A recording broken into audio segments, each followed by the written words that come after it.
গ্রাম পর্যায়ে কৃষকদের সঙ্গে এবার মন্ত্রীর সঙ্গে যখন বৈঠক হচ্ছে তখন নিশ্চয়ই ধারণা করতে হবে যে কিছু একটা পরিবর্তন হচ্ছে। অপেক্ষা করুন, পরিবর্তন হবে। অভূতপূর্ব সারা আপনারা এদেরকে জিজ্ঞাসা করলে জানতে পারবেন। এদের ম্যাক্সিমামই বিদেশে রপ্তানি করছে, অর্থাৎ আমার বৈদেশিক মুদ্রা অর্জন হচ্ছে, অর্থাৎ আমরা এগিয়ে যাচ্ছি। কাজে আমরা এগিয়ে যাওয়ার পথে আমরা যাত্রা করেছি। অবশ্যই আমরা অনেক দূর এগিয়ে যাব এবং পাট পণ্যে বিশ্বে আমরা প্রথম স্থান অধিকার করব ইনশাআল্লাহ।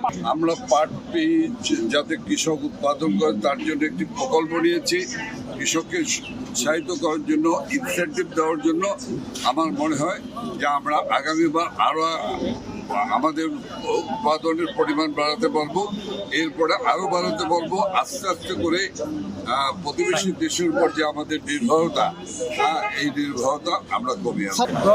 আমরা সংসদ করলো এবং এই পশুর আমদানির কোনো ঘাটতি নাই, সরবরাহের ঘাটতি নাই এবং আমাদের পশু আমদানি করবার পরিকল্পনা, ঠিক আছে। এটি দেশীয় খামারিদের উৎসাহিত করবার জন্যই আমাদের এই সমস্ত উদ্যোগ। সুতরাং একদিকে যেমন আমাদের এই কুরবানি দেওয়ার মতো এই পশুর চাহিদা এবং সরবরাহ এর সমন্বয় আছে এবং আমরা আশা করি এই ধর্মপ্রাণ মুসলমানরা নির্বিঘ্নে তারা এই কুরবানি ঈদটা উদযাপন 5 লক্ষ গবাদি পশু অবিকৃত ছিল, 5 লক্ষ। সেইখানে এবার আরও 4.5 লক্ষ যোগ হয়েছে।